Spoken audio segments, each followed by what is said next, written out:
Todos, primeiramente aos presentes. Ô, Mário, tudo bom? Boa noite, Jair. Boa noite, senhores vereadores, boa noite a todos os servidores da casa, satisfação imensa, mais uma noite poder falar para a população, boa noite aos que nos acompanham de casa, especialmente aos meus pais, a todos aqueles que nos apoiam no nosso dia a dia. Já vou pedir para o pessoal deixar no gatilho, mas ainda não vou soltar ainda, eu vou só fazer uma pequena introdução aqui. A gente tem pouco tempo, então a gente precisa tentar ser o mais dinâmico possível, falar, já vai treinando já, hein, Marão? Semana passada eu trouxe algumas constatações, trouxe algumas verdades referente a bonificação, etc. Não foi um ataque, foi somente uma constatação, e eu acho que assim, algo que acaba acontecendo no decorrer dos mandatos e tudo mais, que não é algo exclusivo desse governo atual, e eu trouxe isso em dados, já aconteceu antigamente, mas foi dito uma coisa que, assim, que me marcou bastante, e realmente eu quero refletir em relação a isso. Foi dito assim, o vereador Palinha está com medo porque é ano de eleição.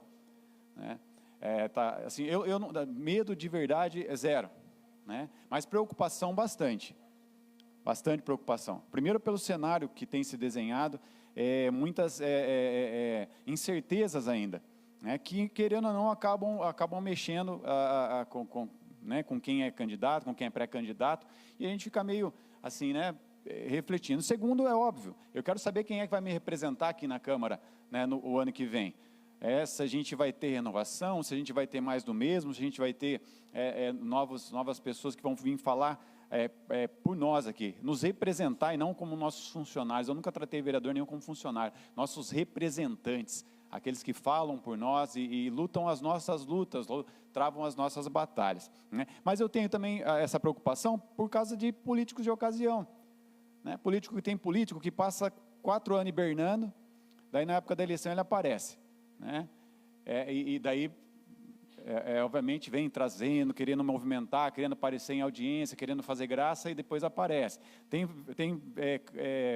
alguns pseudo-políticos, pseudo-candidatos, que nunca resgatou um cachorro na vida. Na época da eleição começa a aparecer com um monte de cachorro, tirando fotinha, atravessando a rua, etc. Tal. Então todo mundo fica bonzinho na época da eleição.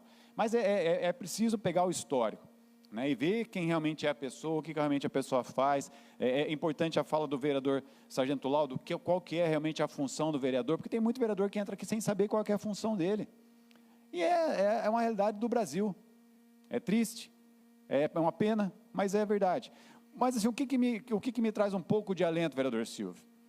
2 palavrinhas, que é algo que eu bato toda semana aqui, desde o começo do mandato, políticas públicas. Porque se o Palinha deixar de estar aqui, se a Cláudia deixar de estar aqui, se a Rose deixar de estar aqui, seja quem for, as políticas públicas elas permanecem. Se bem constituídas, se bem elaboradas, se bem discutidas, elas permanecem. Então, tanto faz se eu vou estar aqui ou não. Eu vou estar lá fora e vou estar cobrando. A política pública fica 4, 8, 12, seja o tempo que for. Elas podem ser mexidas no futuro, podem ser melhoradas? Podem, mas a política pública permanece. A política pública permanece, e é isso que me tranquiliza um pouco, Medo, zero, minha vida continua com ou sem Câmara Municipal, as minhas ações continuam sem Câmara Municipal, as minhas atitudes vão continuar com ou sem Câmara Municipal, Tem um provérbio árabe que fala assim, que toda mãe tem um filho preferido, é o pequeno até que cresça, o ausente até que volte, o doente até que sare. Na política isso é igual. Dentro aqui a gente tem os nossos filhos preferidos em determinados momentos. Vou dar um exemplo, o autismo. Por determinado tempo, o autismo foi um filho preferido aqui na casa, que vem recorrentemente sendo falado. Hoje, eu fico um pouco tranquilo, tem muito que ser feito, mas a gente conquistou a carteirinha. Marcelo Slem? Temos a carteirinha. A CIPTEA, que inclusive pode entrar no site da prefeitura para poder fazer.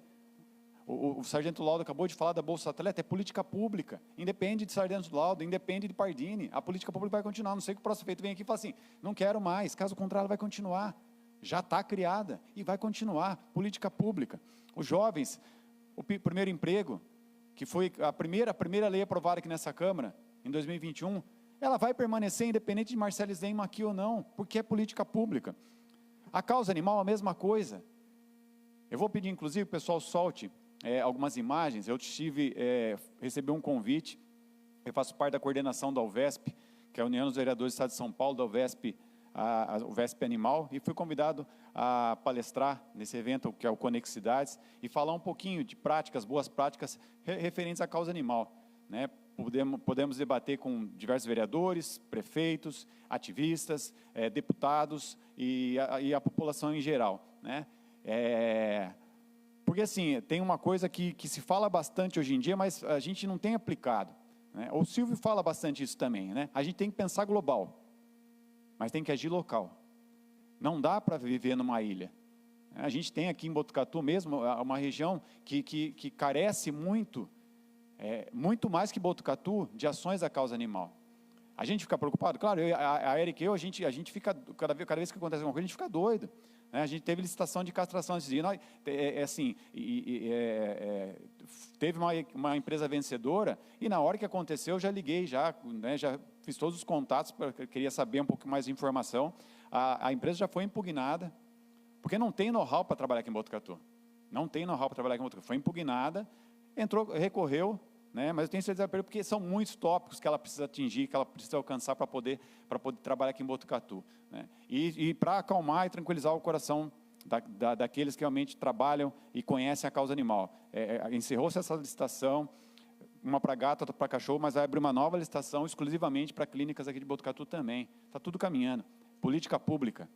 Tem uma fala do Pardini que eu lembro lá no começo, falou assim, não se para mais de castrar em Botucatu. A gente teve um problema com a empresa, isso não é, a gente não está escondendo de ninguém, teve um problema com a última empresa que ganhou a castração aqui em Botucatu, a castração de clínica, tivemos problemas, essa clínica não está mais em Botucatu, a gente está com a empresa que faz hoje o mutirão, que tem sido muito bem feito, não temos reclamações, tem acontecido, tem fluído, o próximo mutirão vai ser 21, 22, 23 agora de junho, lá na Praça da Juventude, né, que fica lá na Coab, do lado do tiro de guerra, vai ser lá, 21, 22, 23, tem os canais aí, né, para poder agendar as castrações, precisa ser agendada, né, então, assim, fora ações que a gente, no dia a dia, a gente que participa disso, a gente vai acompanhando, e eu estou falando da Erika e eu agora, né, a gente está acompanhando, a gente não faz tardalhaço, fica fazendo barulho, mas a gente acompanha. A gente acompanha o centro de acolhimento que está sendo providenciado temporário.